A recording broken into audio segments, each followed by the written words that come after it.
I used to think the bigger the opportunity, the more that I would grow. But I was just reflecting on the last year of my own growth, and I started to see this pattern show up of what actually made the most difference in my own confidence, energy, social, relationships, fitness. And once I saw this pattern, the more I looked back in my life, the more I saw this pattern continue to show up. And it wasn't in these like movie scene moments of like quitting the job and going abroad and moving to Bali where the most growth came from. It came from these opportunities that came into my life that I took, that lived right on my own growth edge, what I call this 10% zone. And so in this video, I want to share with you what I learned about diagnosing your real growth edge and how to actually operationalize and identify these opportunities in this 10% zone, the sweet spot for growth. Last year, I was living in Bali for about 6 months of the year. And about halfway through, this opportunity came up that I wasn't expecting.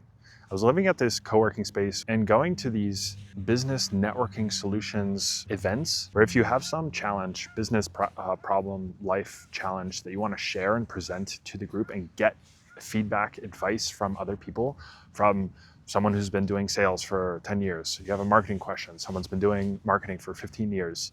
You can get specific advice for free from the community. And I've been going to these every session when the community manager reached out to me.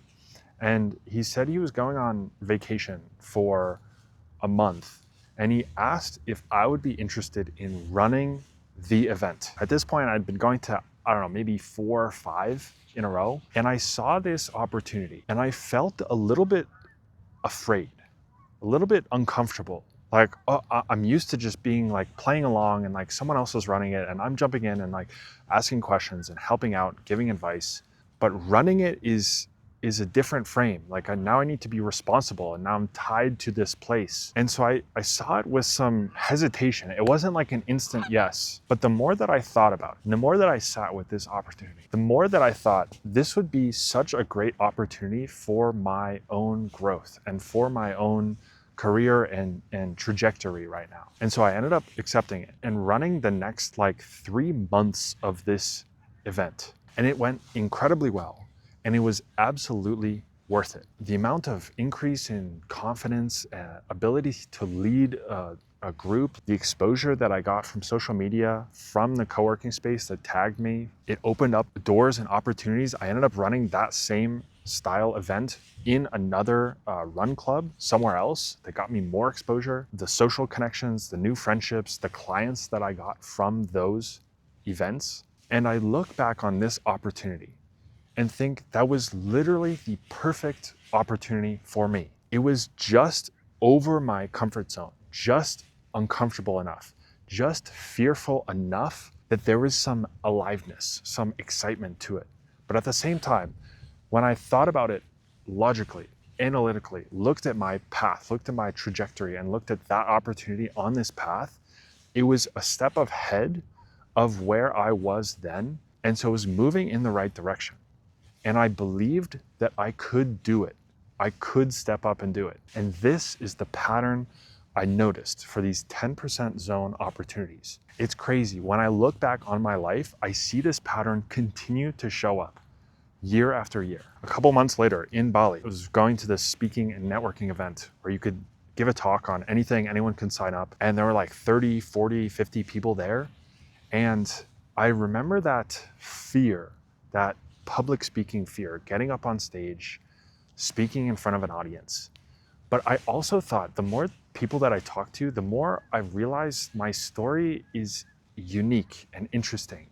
And I believed that I had something to share. And so I ended up signing up for a speech. I rehearsed, I practiced, I did the speech, and it was a glowing success. The amount of positive feedback I got from that was insane. I was invited back to do a second speech, which not everyone gets to do. And that, again, there was this fear that I felt inside, this tension, being unsure, but this belief that I think I can do it. It's just outside of my comfort zone. And those speeches, I can't tell you how much made a difference in my own confidence, my own ability to speak. It pulled me into this purpose, realizing there's a lot more out there for me.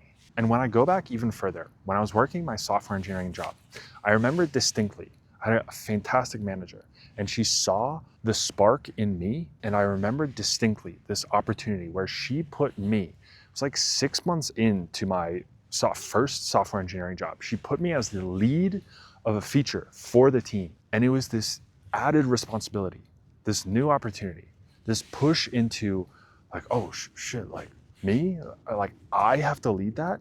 But I stepped up and I remember, oddly enough, that feeling felt really good. There was meaning behind what I was doing because I was responsible. And so when I was reflecting on my growth, I didn't think of these big leaps that I took.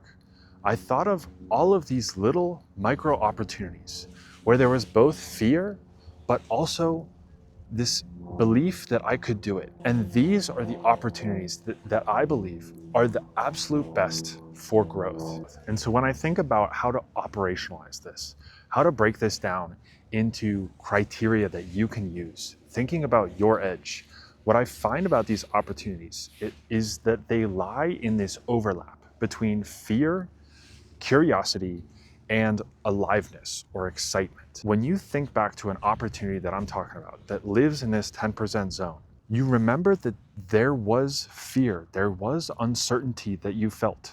And so I want to make it very clear that when I think back, the feeling of fear, it is a requirement for this opportunity. Like when we talk about discomfort is a requirement for growth.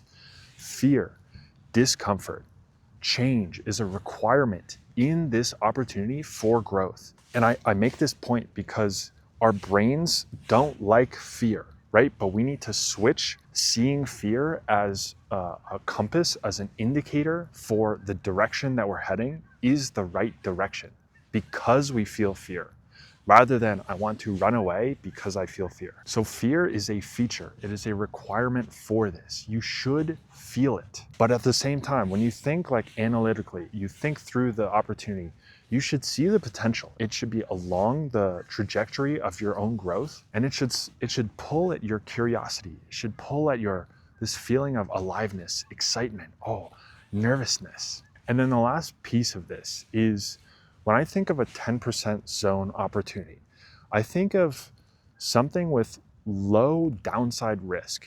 So when you think of like the movie scene growth moment, the quitting the job, moving abroad, moving to Bali, whatever, like these things have big downside risks.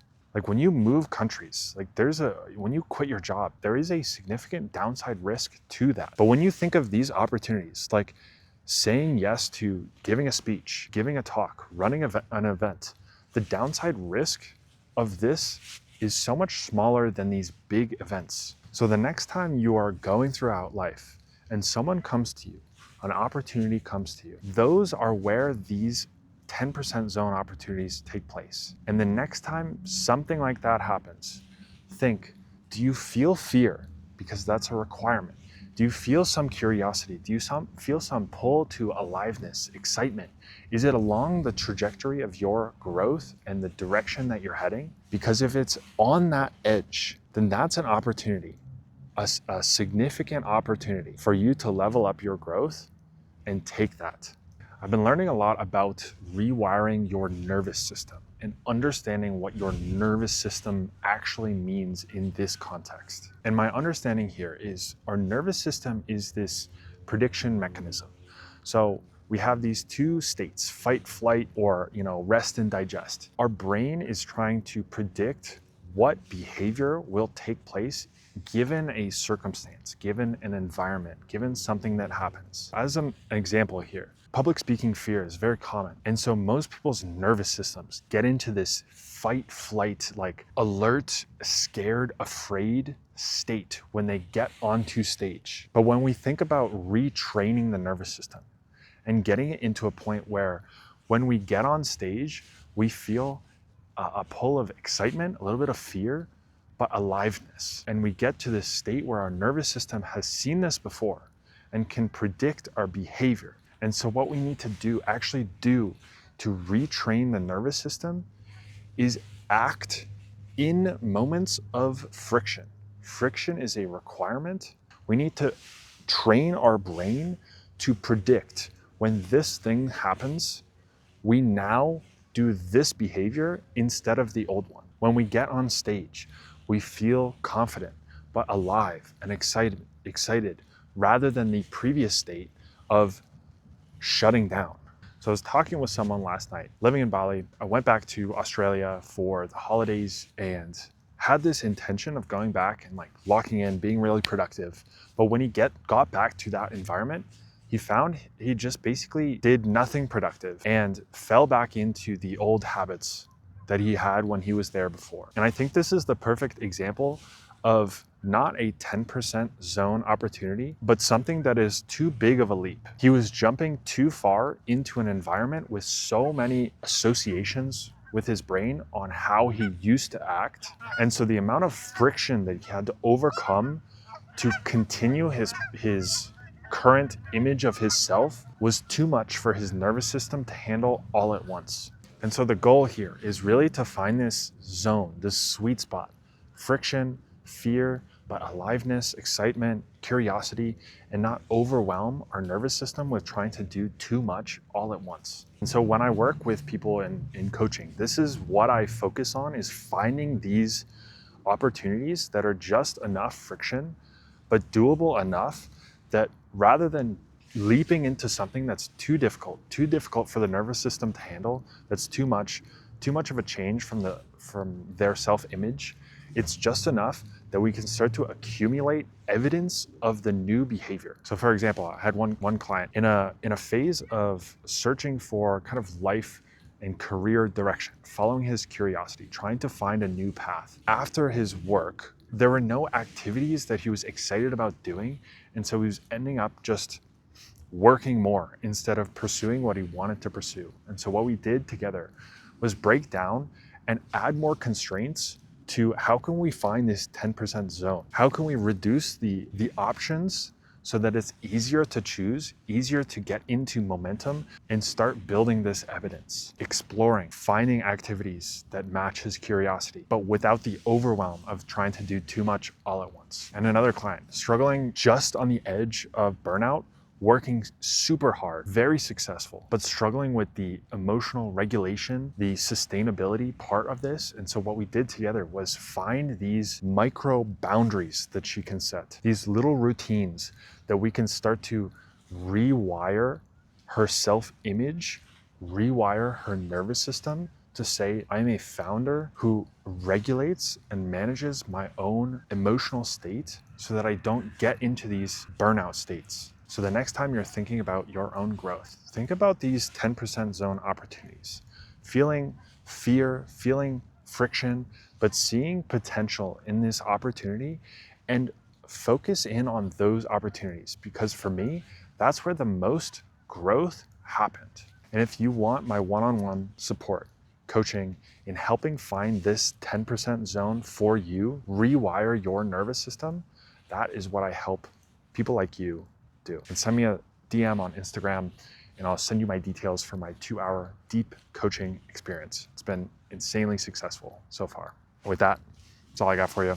I'll see you in the next one. Peace.